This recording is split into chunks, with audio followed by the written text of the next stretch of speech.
ఇప్పుడు మనం చేరుకున్నది పంచారామాలలోని మరో క్షేత్రం సోమారామం. కైలాసపతి సోమేశ్వరుడిగా కొలువై ఉన్న ప్రసిద్ధ పుణ్యక్షేత్రం ఈ గునిపూడి భీమవరం. ఈ దివ్యధామాన్ని ఒక్కసారి దర్శిస్తే చాలట 12 జ్యోతిర్లింగ దర్శనం చేసినటువంటి పుణ్యఫలం లభిస్తుందని అంటారు. రండి ఆ సోమారామాన్ని దర్శించి తరిద్దాం. శివ సాంబ శివ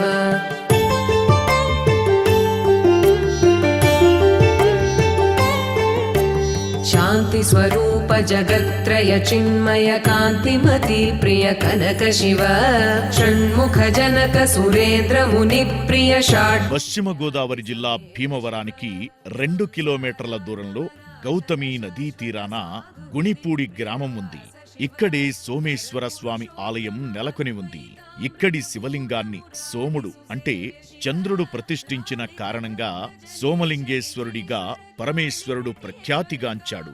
తూర్పు చాళుక్యులలో మొదటివాడైన చాళుక్య భీముడు ఈ ఆలయాన్ని నిర్మించాడు. స్వామి శివ సాంబ సదా శివ సాంబ సదా శివ సాంబ సదా శివ సాంబ శివ సాంబ సదా శివ సాంబ సదా శివ సాంబ సదా శివ సాంబ శివ సాంబ సదా శివ. 2 అంతస్తులతో అలరారే సోమేశ్వరాలయంలో స్వామి కింది అంతస్తులో దర్శనమివ్వగా అమ్మవారు అన్నపూర్ణాదేవిగా పై అంతస్తులో కొలువుదీరి భక్తులకు దర్శనమిస్తుంది. ఇలా శివుడి తలపై అమ్మవారు దర్శనమిచ్చే ఆలయం ఇదే.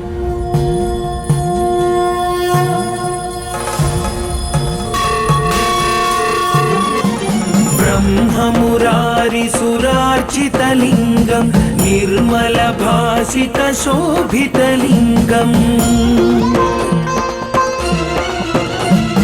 జన్మజ దుఃఖ వినాశకలింగం తత్ప్రణమామి సదాశివ. సోమగుండం పుష్కరిణి జలాలతో పావనమైన భక్తులు వడివడిగా తమ అడుగులు స్వామివారి సన్నిధి వైపు వేస్తుంటారు. ఈ ఆలయానికి క్షేత్రపాలకుడు జనార్దన స్వామి. అందుకే ఈ క్షేత్రాన్ని సోమేశ్వర జనార్దన స్వామి ఆలయంగా కూడా పిలుస్తారు.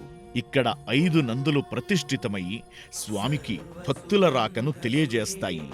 లింగం బుద్ధి వివర్ధన కారణలింగం సిద్ధ సురాసుర వందితలింగం తత్ప్రణమామి సదాశివలింగం కనక మహామణి భూషితలింగం ఫణిపతి వేష్టిత శోభితలింగం. గర్భాలయంలోని సోమేశ్వర జనార్దన స్వామి లింగానికి ఓ ప్రత్యేకత ఉంది.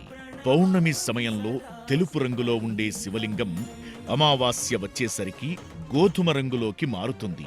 తిరిగి పున్నమి నాటికి మళ్లీ తెలుపు రంగులోకి వస్తుంది. పంకజహార సుశోభితలింగం సంచిత పాప వినాశనలింగం శివలింగం దేవగణార్చిత సేవితలింగం. ఈ స్వామిని దర్శించుకుంటే సకల వ్యాధులు నయమవుతాయని, పంచమహాపాతకాలు కూడా నశిస్తాయని భక్తుల నమ్మకం. రండి మీరు దర్శించి తరించండి. ఓం నమ శివాయ, ఓం నమ శివాయ, హర హర మహాదేవ శంభో శంకర, ఓం నమ శివాయ. లింగం సర్వసముద్భవ కారణలింగం అష్టదరిద్ర వినాశనలింగం తత్ప్రణమామి సదా. మొదటి అంతస్తులో సోమేశ్వర స్వామిని దర్శించిన భక్తులు 2వ అంతస్తులో లోకపావని అన్నపూర్ణాదేవి దర్శనంతో తరిస్తారు.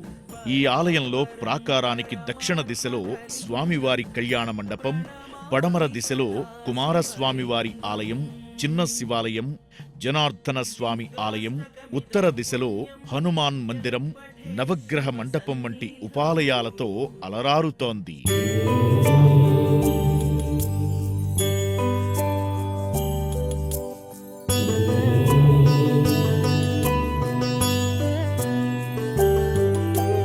అద్భుత విగ్రహ అమరాధీశ్వర అగణిత గుణగణ అమృత శివ ఆనందామృత ఆశ్రిత రక్షక ఆత్మానంద మహేష శివ ఇందు కళాధర ఇంద్రాది ప్రియ సోమేశ్వర స్వామి దేవస్థానం. సోమేశ్వరుడు అనగా చంద్రుడు ప్రతిష్ఠించాడు కాబట్టి దీనికి సోమేశ్వరుడు అని పేరు వచ్చింది. చంద్రుడి యొక్క కళ్ళన్నీ స్వామివారిలో కనపడతాయి. అమావాస్య గోధుమ వర్ణంలో నల్లగా మచ్చలు, అలాగే పౌర్ణమికి తెల్లగాను మనకు స్వామివారు దర్శన భాగ్యాన్ని కలిగిస్తారు. ఏకగోపురంలో కింద స్వామివారు, పై అంతస్తులో అమ్మవారు ఉండడం విశేషం. ప్రపంచంలో ఎక్కడా మనకి తారసపడదు. ఈ యొక్క గురుపూడి క్షేత్రంలోనే మనకి ఆ అదృష్టం దక్కింది. ఈ యొక్క క్షేత్రాన్ని దర్శిస్తే ఏమిటయ్యా ఫలితం అని చెప్పి ఒక ప్రశ్న వేసుకుంటే వేదం ఏం చెబుతోందయ్యా అంటే చంద్రమ మనసో జాతః, చంద్రుడు మనస్కారకుడు. మానసిక ప్రశాంతత కోసం ఇక్కడికి వచ్చి స్వామిని అర్చించినా, అభిషేకించినా, దానం చేసినా, హోమం చేయించుకున్నా, దర్శించినా వాటి యొక్క దోషాలన్నీ పటాపంచలైపోతాయి. మనకి 27 నక్షత్రాలు. ఆ 27 నక్షత్రాల్లో 18 నక్షత్రాలు శాంతి చేయించుకోవలసిన నక్షత్రాలు. ఆ 18 నక్షత్రాల్లో కూడా మిక్కిలి దోషభూయిష్టమైన నక్షత్రాలు జ్యేష్ఠ నక్షత్రం, మూలా నక్షత్రం. ఈ యొక్క నక్షత్రాల్లో జననం జరిగిన ఎడల ఇక్కడికి వచ్చి ఆ నవగ్రహ శాంతి, నక్షత్ర శాంతి చేయించుకుంటే వాటి యొక్క దోషాలన్నీ నివృత్తి చెంది సుఖశాంతులతో వర్ధులుతారని భక్తుల యొక్క నమ్మకం, నిదర్శనం. ఈశ్వర రూప ప్రియ శివ వేదాంత ప్రియ వేద్య శివ ఏకానే